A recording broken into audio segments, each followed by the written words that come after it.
Real families, real farms, real food. Welcome to Arizona Agriculture Connection with Maricopa County Farm Bureau. My name is Nicole Clements, Executive Director, and I'll be your host. Maricopa County Farm Bureau is the voice of agriculture in a community that thrives on the dichotomy of urban and rural agriculture operations. This podcast is a home for farmers, ranchers, food lovers, prospective agriculturalists, and those looking to connect the food on their plate with the farm that it came from. As we take an inside look at agriculture in Arizona, we will delve into topics like ag technology, policy, food preparation, and everything in between. You can find us on your favorite podcast platform with new episodes every Wednesday. Arizona Agriculture Connection is hosted by Maricopa County Farm Bureau and sponsored by Paloma Ready Mix and Materials, a proud supporter of agriculture and our communities. Be sure to subscribe and share your favorite episodes with your friends. For more interactions, follow us on social media, Facebook, Instagram, and LinkedIn at Maricopa County FB. Now let's discover some Arizona agriculture. Welcome back, Arizona Aggies. We're back for another episode of Arizona Agriculture Connection. Today, we're going to be discussing food labeling and demystifying what it all means with Katie Aikins, Director of Education for Arizona Farm Bureau. So welcome, Katie. Welcome. Thank you for having me. Appreciate it. Fantastic. Well, why don't we dive in a little bit? Give us a little bit about your background. How did you end up here? You know, you're at Farm Bureau, here now at the state. What was your journey from high school through your career path? Ooh, all those years ago, high school. Well, I actually was born and raised here in Gilbert, about a mile from the office in which we're sitting. I attended Highland High School and was really involved in 4-H and FFA through my high school career. And that's what sort of ignited a spark for a love of agriculture. Before that was in the equine industry, but outside of that, I didn't have immediate family in agriculture. I do have some relatives in Illinois who farm, but that's pretty far away. So there at the high school through FFA and 4-H, through those experiences, I was able to meet just like a wide berth of people and get my feet wet, so to speak, in agriculture. And so I went down to the University of Arizona, bear down, go Cats. And while I was down there studying just general agricultural technology management was my bachelor's degree, I got involved with the Sigma Alpha sorority. And our philanthropy was actually to work with the University of Arizona Cooperative Extension Maricopa County office, their ag literacy program. And I was asked to go into a classroom and read a story to some kids and talk about agriculture. And from that moment, I was like, I know exactly what I want to do with my life. This is what I want to do. And so when I finished up my bachelor's there at the university, I had the opportunity to stay on and be a grad assistant for Dr. Elliott and get my master's in ag education.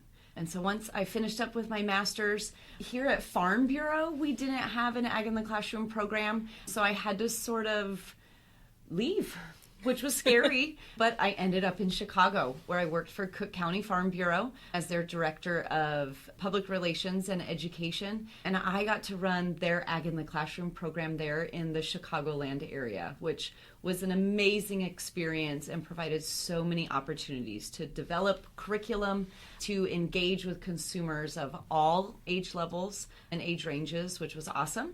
But as we sit here in my office in, February, and the sun is shining, that's not what it is in Chicago. And so it was just too far away from home and too cold. So after about a year and a half, I found my way back here to Arizona and started work for the Arizona Farm Bureau as a outreach manager. We called them field managers at the time. And so I had the opportunity to engage with our farm and ranch members and work with them on a pretty intimate level, especially at 6 of the different counties, and then just sort of engage in all of the happenings of Farm Bureau. And then our education department started with hogwash, with Prop 204, right, about the pigs and the pens. And at that point, our state board realized that we had sort of lost our connection to the consumers. And it wasn't something that we had recognized, right? And I think that's just because of all the information that runs rampant on the internet and where people are getting their information from. There was sort of these dialogues and stories that were taking place that weren't with farmers and ranchers. And so this misinformation sort of abounded. And so our state board here at Arizona Farm Bureau said, this is really important. We need to connect with our consumers, and we need to be able to tell them what it is that we're doing. We're doing the best that we can.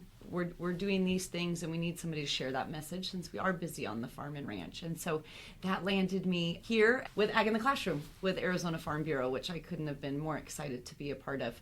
And we started this program now. We're in our 16th year. I can't even believe that. And now we have 3 employees who are out teaching every day with our big slew of volunteers as well. And we're able to engage with over 150,000 students each year now through our program. So it seems like a long story that started many, many years ago, but super excited to be here in this role today.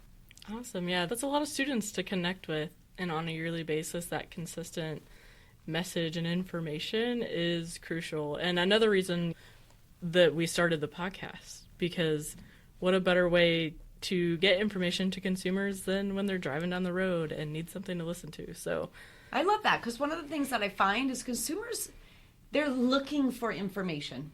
And so if they're only getting one side of the story out there, that's all that they know, right? But they are open to hearing all sides and viewpoints typically if they can find it readily available with the click of a keyboard. And so right. I commend you for doing this and getting that information out there for them to counter some of the others. Well, thank you. Yeah, we're passionate about putting it out there and connecting with consumers, and they are so hungry for this information. Not pun intended. Yes, exactly. So, we're here to feed them the factual information, which is, all we're looking to do. And I think, opportunities like this to have these kind of conversations are so crucial, and especially for people that just want to know. They just want to know where their food comes from, and they don't know what they don't know. Yep. And as someone who grew up in agriculture, you don't realize what people don't know because it's part of your everyday life and you don't have to think twice about it. But if you think about the average consumer's 5 generations removed from a farm, which means they weren't on a farm, their parents weren't on a farm, they didn't get to go to grandma and grandpa's to the farm for the weekend. Great-grandma and grandpa's. Great-grandma. So when you don't have that connection and experience to lean off of, you don't know what to take of the information that's out there. So we're here to clear it up for you today, talking about some food labeling.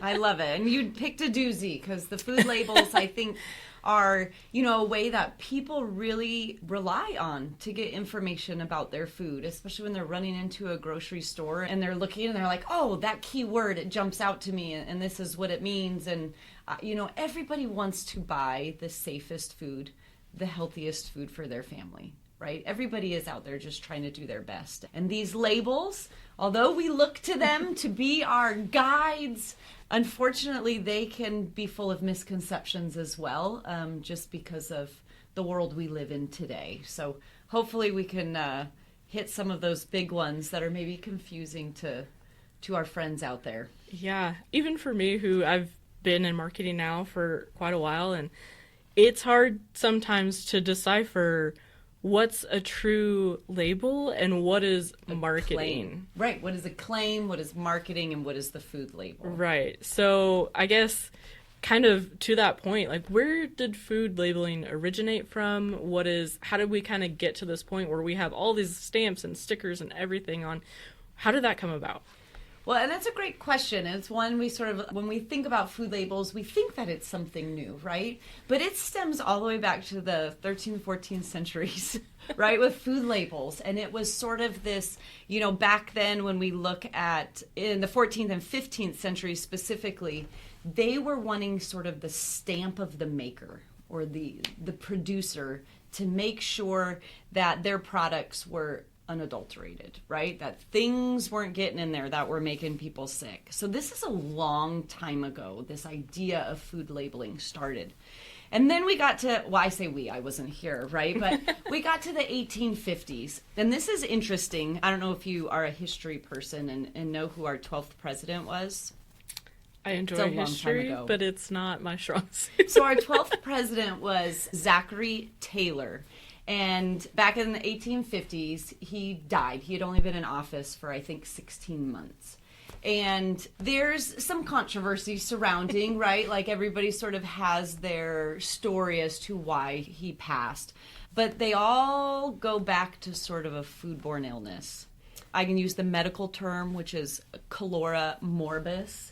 Basically, big digestive issues, everything that would go into a foodborne illness, food poisoning, is what the man had, right? And he passed from that. And so shortly after that, there were some big name food folks. I'm going to see if you can connect who they are, okay? So the first one was Frederick Pabst. Do you know what they produce today? Pabst. Blue Ribbon. Okay. Okay. And then the other one was H.J. Heinz. Ketchup. That's, of course, what we think of Heinz, right? So they were big into big-name food producers even back then. And so in the late 1850s, they sort of started lobbying for a federal regulatory agency to really get some standards in place so that everybody was following the same set of rules, right? And so that people could trust the food industry again, right? I mean, if you imagine a lot of foodborne illnesses going around, people are starting to feel a little sketch about their food. So they were really pushed for that. So it was in 1862 that President Abraham Lincoln established the USDA, which of course is the United States Department of Agriculture. I'm always here for education, right? And they were set really to establish and address the need for nationwide standards for food processing, food handling, and production. So this is all the way back in 1862.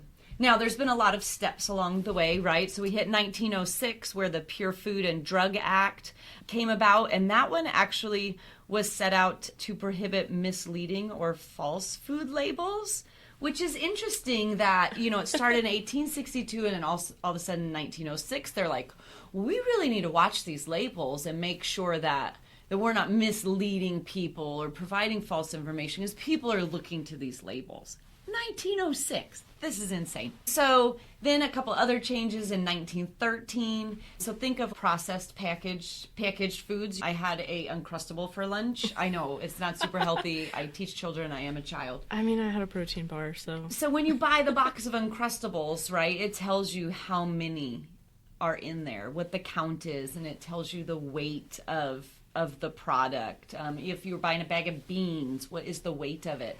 That didn't start until 1913. But it's interesting as you follow along. And then in 1990 was the Nutrition Labeling and Education Act, and that's where they made the nutritional facts mandatory. And those are the things that I think most people actually think of when they think of food labels. Right? When you think of the food labels, it's all the nutrition and it's the serving size and it's the ingredient labels. Or if you're looking on meat products, it would be where was that manufactured, right? What is the weight of it? And if it has to do with poultry or eggs, it's got that disclaimer on it, right? I think those are the labels that a lot of us really think about when labels started. So some of the newest changes to our labels as far as those basic labels that we think of, the serving sizes were updated in 2016, which I think maybe wouldn't surprise a lot of people. Yeah. They adjusted what a serving size actually is. I think a lot of people are surprised to find out the real serving size of a lot of their favorite. I'm always shocked when I go to that back label and I look and I'm like, oh, I ate that whole thing. And I go, oh my gosh, that was 4 servings, but it was like one little bag and it was my snack. One package of ramen noodles is not 1 serving. Which is tragic because I don't know how you break that apart. I don't know either. I don't know how you break that apart. My kids love that, right? Oh, an interesting one that probably will be important to a lot of people. I have a food allergy, so it's important to me. But in 2004, that's when they started adding the 8 most common food allergens, the requirement that had to be in the labels as well. So again, kind of a long time ago when you think about it. We're in 2025. But the most recent update to our food labels was in 2020. We all remember 2020. And that's when added sugars had to be included on the nutrition panels of our food labels. But I'm going to guess that those probably aren't really the labels that we're going to be focusing on today, right? That's sort of the long history of it. But I'm sensing our discussion today maybe is going to fall more towards those, what we call extras. Yeah. So when you look at something on the shelf in the store, you've got anything from grass-fed and organic and certified organic, and there's all of they almost look like stickers. Mm-hmm. And so how do you decipher what is truly regulated and what is just a claim? And, you know, when you're standing at the shelf and you're trying to make that informed decision to buy the best product for you and your family, how do you decipher what's real, what's not, and also what it means? So what does certified organic actually mean? Sure. You know, it's a great question, and I think that is a challenge for a lot of people. And one of the things that I really want people to always circle back around to is all of the food that you are purchasing at the grocery store is safe and it's healthy, right? To an extent, we're going to call healthy, right? But safe, always safe. That is one of the biggest claims that we have living here in the United States because of all of the different agencies and the standards and rules that are put in place. All of the food is going to be safe. And I think that's important for people to know because not everybody has a really large grocery budget. Some of us are leaning on a little smaller one. Maybe we've got a household of little mouths, right? And everybody just wants to give their kids, their family, themselves the best food possible. So just a reminder that all of our food from the grocery store is safe and all the choices are good choices. But yes, there are a lot of them. And so I think what we need to take a step and look back at is some of those key words that really push us into the labels, right? There's a lot of emotion that's involved with those marketing type labels. And so it requires some proactiveness from the consumers, right? They have to have an education on what they mean. That is the purpose of a lot of those extra marketing labels. It is to create confusion. It does unfortunately create a lot of assumptions when we see those things on the labels. So first and foremost, I would just direct people to USDA and FDA. So USDA and FDA are the two largest agencies, entities that sort of have regulation over certain labels that are at the grocery store. So as we're breaking down the USDA, so again, that's the United States Department of Agriculture for everybody who's not sure, and then the FDA, which is the Food and Drug Administration. The USDA oversees labeling for meat, poultry, and egg products. So meat, poultry, and eggs. And then FDA is pretty much the rest of the food supply, which is going to be dairy, seafood, produce, packaged foods, bottled water even, believe it or not, who knew? And then eggs as a whole entity, so not in its processed form. So looking for some of those USDA and FDA labels, I think probably the most talked about label that I hear about is the organic label. I'm sure that's something that you see out and about everywhere. And so the USDA actually manages that organic label. And even then, there's some like leniency and some confusion that's with it. Because if you've ever seen it, it might say 100% organic. And then it's got the seal. It's going to be the USDA organic seal. And then you might just say, it just says organic. It doesn't say 100% organic.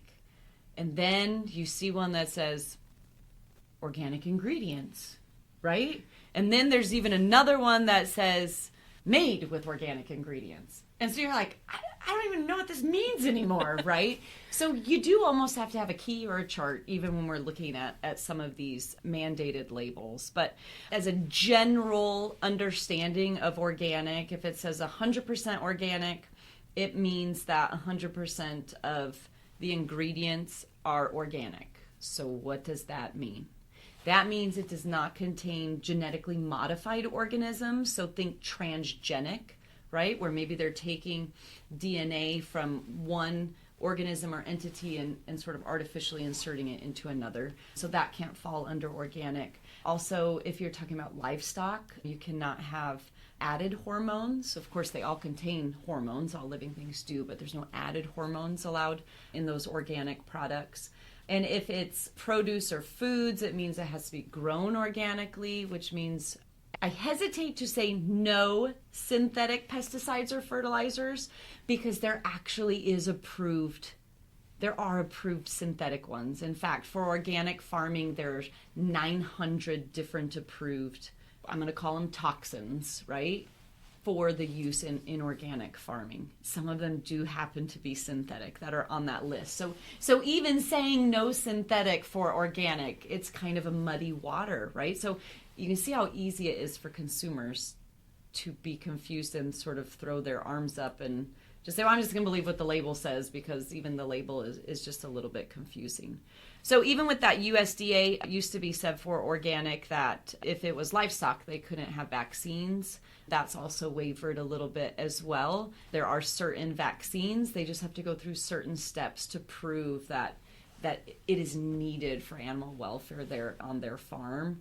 And once they've proven that, then those biologicals can be an acceptable use as well. So I don't know that I really answered your question because, even sort of that organic is a little bit confusing once you break down the labels. But the USDA organic program is a monitored program. So that is not just a claim. So if you see 100% organic, it means it's following those rules of that organic program.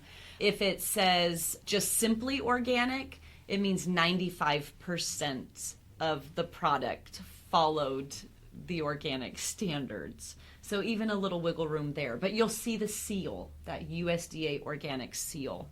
If it says made with organic ingredients, you will still see the USDA organic seal, and that means a minimum of 70% of the ingredients had to reach those organic standards. But there is one that some marketing has been putting out there, and it says organic ingredients. It doesn't have a seal. It's not monitored. It's not regulated. That's one of those extra sort of marketing claims that doesn't have much behind it. So if you're familiar with the long list of what goes into the organic standards, just look for that USDA seal. That's the best way to assure that you're getting it if that's the specific product that you're looking for. Clear as mud. That's what I like to say. Most things are. Especially when you come to regulation on marketing, there's not really a lot out there. As long as you're not making false claims, there's nothing to stop you from saying organic chicken pot pie. But what does that really mean? What does that mean? Yeah. Right. And sort of that, the premise that labels are supposed to be not false, right? I mean, they're not supposed to have false labels, even if they're marketing. But I think that's what creates so much confusion amongst consumers, is because some of those labels that we're seeing, for instance, let's talk about gluten-free. So you'll see the GF with the stem of wheat coming out of the top on those labels, right? It's gluten-free. Well, although it's true on the products that it's in, most of the products that it's on, gluten wouldn't be present because it has nothing to do with wheat, barley, or rye. And gluten is only found, it is a protein found in wheat, barley, and rye. So there's no need for a banana or an apple to have a gluten-free sticker on it. But the sticker is not lying. It is, in fact, gluten-free. But because of that disconnect you talked about, 4 and 5 generations removed, and just sort of all the noise that's out there surrounding food and production and labels, people might walk away from the gluten-free apple thinking that apples have gluten in them. And it's just because we don't have that basic understanding of science and what all of these nutritional things are. So yes, to your point on labels, they're supposed to be accurate, and they are. They're not lying to us, but they definitely are sort of appealing to our lack of understanding of labels. Yes, I think it only continues to kind of muddy those waters a bit, because, if I see, or if someone sees on the shelf a gluten-free organic grass-fed tomato versus your tomato, your plain old tomato, I think the initial reaction is to reach for the one that appears superior. And it's kind of the same, like, I grew up on a farm, we had a garden, so you ate the tomato that had bruises on it, or the peppers that weren't perfect. We don't see those in the grocery store. No, and it it's still to this day, you could watch someone walk up and pick the best looking out of, whatever it is. And to their credit, they want the best product for the dollars that they're spending, which we all know this day and age is quite a bit. And when people are looking to stretch their food budget as much as they can, well, yeah, I'm going to pick the best looking pepper that's on the shelf because, it's $2 a piece, whether it has a bruise on it or not.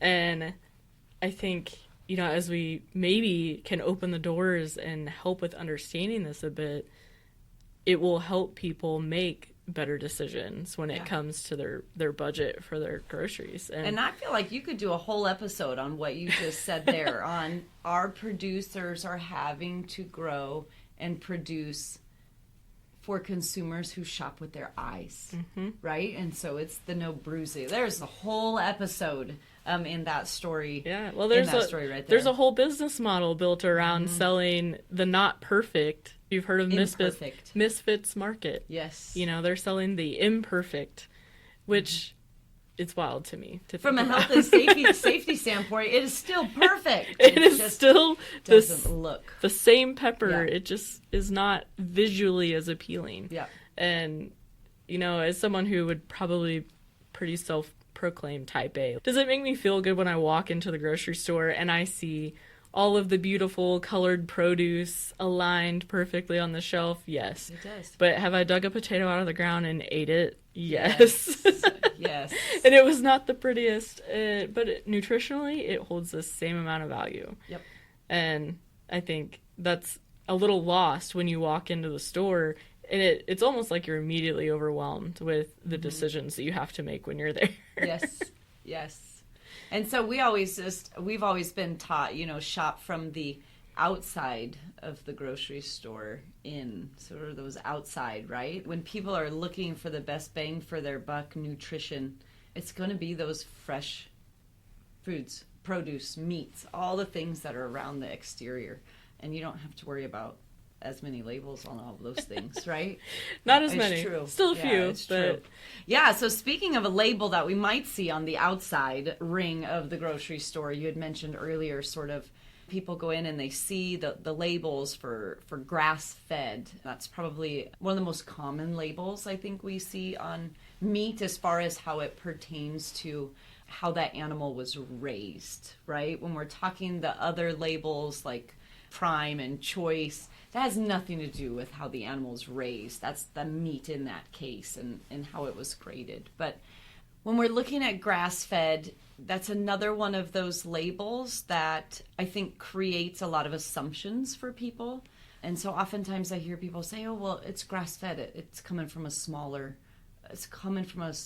operation, a family operation, right? We sort of associate grass-fed with operation size and treatment of the animals. Whereas when we're looking at that kind of label, it's really just identifying for you what the animal ate. And it means it ate grass and only grass for its entire life. But again, creating some misconception, because if it doesn't say grass-fed on it, does that mean that animal didn't eat grass? No. The majority of our animals are eating grass for their entire life, right? 90% of their life. When we're looking at Arizona here specifically, majority of our beef animals they're starting on a ranch. They're on their mother's milk. They're weaned off and they're eating grass out on the range before they might even be brought into a feed yard. And then when they're brought into the feed yard, over 90% of their ration is still forage, right? And that's because they're cloven hooved, they're 4-compartment stomachs. They have to have those for proper digestion and to turn all of those nutrients they're consuming into that amazing protein that we're consuming. And so I think that's important for people to recognize when they see that grass-fed label. It's just identifying what the animal ate. That grass-fed animal still could have been on a feedlot somewhere just eating the forages and not some of the other supplements and nutrients that are given to those animals, right? So again, kind of a misleading, not misleading, I mean, it's telling you what it is, right? But again, I think it forms a lot of assumptions for consumers, and we sort of paint a picture in our mind of what it means. But it's important to recognize that grass-fed means it ate grass, which all beef animals do. So now people have taste preferences, right? Because if you've ever eaten grass-fed versus a grain-finished beef animal, there's a different taste. There's a little bit different flavor profile there.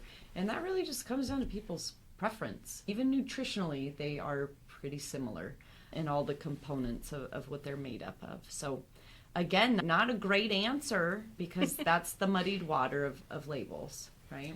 And it's the same thing when you think about other like meat labels that are out there. So you've got grass-fed, you've got grass-finished, which I've seen. I've seen a lot of the grain finished. I'll see that label on there, grain finished. And that usually means they're spending their whole life eating grass until that last 4 to 6 months, where they are still continuing to eat all those forages, but then getting corn, right? Steamed flake corn and other minerals and nutrients to help them sort of get that fat flavor to their meat a little bit. So yeah, it's the same concept, I think, in my view, as like pasture raised. Like, there you go. They are out on a pasture. Does that mean that they might get put up in the barn at night? They might still be confined in a barn at some point during their life or their day, but for the majority of it, they're out on pasture. Well, and that's an interesting thing that you bring up eggs, especially because eggs are a hot commodity right now. I remortgaged my house and bought a dozen eggs. Yeah, and I'm going to be honest, I don't think people are paying as much attention to the labels on the eggs right now because they just want to get some eggs, right? But eggs are another one of those foods that have a lot of labels, and one of them goes to what you're saying, pasture raised, but typically we'll see it as cage free or free range. Will be the name that's on there, right? And we go into schools all the time and say, okay, here is a carton of eggs and it is cage free. What does that mean? And I get pictures painted to me about chickens running in grass pastures, free to do what they want, right? Very much kind of like reminds me of that old MacDonald had a farm, just chickens run around at the house sort of thing. And then I'll say, well, what does free range mean? And then they think about it for a second because they're like, well, wait, maybe that's like the same. It's cage free. And then you say, well, what do just eggs mean, right? And they go into the cage discussion. Well, I think it's important for the consumers to recognize that all of our producers are moving out of the caged birds, so that's not a label that you're going to see. So really what you're going to see is that cage-free and free range. And although most people think that cage-free is them running around in the pastures, the true rules for cage-free just means that they're not confined to individual or small group cages. So a lot of our cage-free production facilities, they might be in the same barns they were raised in with the individual cages or the small group cages, and now those cages have been removed and they're just together in a building, right? They don't have to have access to the outside to be cage-free, which is interesting because I think, again, that's a label that comes with a lot of assumptions. And then even the free range, you would automatically go to a pasture for free range, right? That look of, and even the pictures on the packages with the label, it shows the chickens out there in the grass, but that's not what that means either. Free range just means that chicken has to have the opportunity to go outside during her lifetime if she chooses. But I've been around a lot of chickens, and chickens are flock animals. So if the majority of the flock is hanging out inside, there's a good chance that chicken is also going to be inside, and she may never see the outside. But it's her choice, right? Is all that label is telling us. Yeah. I think you said it best, is these labels paint a picture in your mind. So when you go to the shelf and you see pasture raised, free range, you picture this chicken frolicking about her day throughout the pasture, living her best life, right? And somehow that makes me feel better eating her eggs. I don't know. People as consumers want to see their chickens running free, and we sort of perceive that to mean that the chicken is happy and healthy, whereas based on science and research and production, that chicken actually could be happier and healthier, or no, not healthier, could be happier and feel less stressed in an environment where she is just closer to all the chickens because they're flock animals, or cattle, right? We're going for low stress sort of environments. Yeah. And oftentimes our perception of what a low stress environment is for an animal is not. And we tend to project our feelings and emotions on how the animals would also be feeling in that instance without a whole lot of knowledge or background on animal behavior. I think understanding where the kind of the evolution of the species comes from, and now you're diving into an entire background and history, and that's a lot to ask of somebody who just wants to know what eggs to buy at the store. But I think that is the power of even, this podcast that you guys are doing. People are getting to hear sort of this other dialogue and realize that maybe I don't need to be putting as much weight on all of these things. The people who are producing our food, who are raising these animals, who are growing these crops, they are eating these same things. They're providing these same things to their family. They only want to provide the best, and they're doing everything within the regulations that are put forth and out there for them. And so we as consumers need to be listening to all the different dialogue, but at the end of the day, recognize that all of the food, regardless of the label at that grocery store, is safe. And that's what we're looking for in food, right? And then it's a personal choice as to what is healthy to you versus what is healthy to somebody else, what works with their family, with their schedules, with what they're doing, right? Yeah. And I think that's the ultimate goal of especially this episode, but just helping them make those informed decisions. What is the best decision for you and your family? I'm sorry if you're allergic to gluten. I'm buying all the gluten at the store because I love pasta. You're making up for it. But that's a difference from, one consumer to the next. And if we can provide an outlet for that information and just help you make decisions that you can feel comfortable with as a consumer at the store. Yes. And I think another note, kind of along the lines of what you said, the farmers are shopping right alongside you. They don't have some special super secret farmer grocery store where we keep all the good stuff.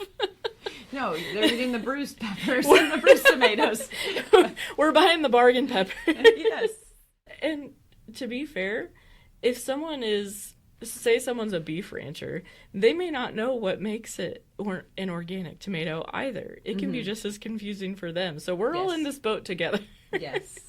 And, if people are looking for more information, I encourage folks to continue seeking out episodes on this podcast. But if you're looking for sort of the truth behind the labels, as far as what are the hard and fast definitions of all these food labels, there's a couple of different places that they can go to. First, definitely hit the National Agricultural Library. You can access that online, and they have a whole section on food labels. So it's breaking down a wide variety of what those mean in a very formal way, okay? I mean, it's a government website, so it's going to be in that sort of language. Also, if you go to the USDA website, again, that's the United States Department of Agriculture, they have several different pages that I think are very helpful to consumers. One's the consumer information on food labeling, basics about labeling and label approval. So how do new labels get approved, sort of what goes on behind the scenes. Of course, the FDA has all sorts of information out there about the nutritional label facts, if you're going that direction. But another site that I really like to frequent is bestfoodfacts.org. I don't know if you're familiar with them, but they do a great job of consumers can submit their questions through this particular site, and then they get experts So scientists or growers or whoever the expert, doctors, whoever the expert would be on that question, they get one or two and they just give you the information.